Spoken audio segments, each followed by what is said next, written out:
kalibutan dili na ikatingala, bisag sa imong kaila lisod makuhang suporta. Labi nagmaning kamot ka aksyon sila kabala ka, mas ikalipay panila panahon nga naglisod ka.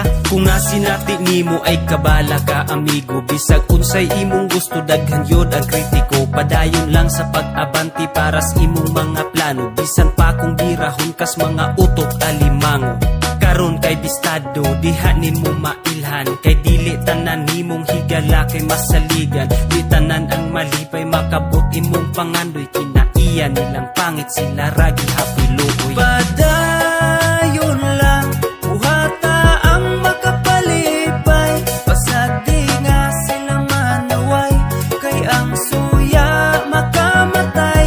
Maong padayon lang importante nga nalipay, kabuta ang imong pangandoy, pasag bilang ang pagsulay.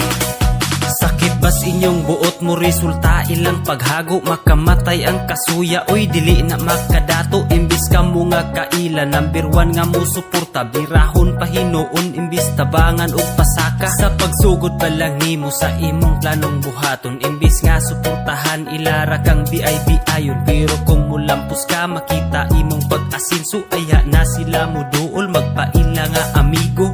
Pagkadelikado ing ana nga batasan, bisag atong kaliwat dili nato masaligan. Imbis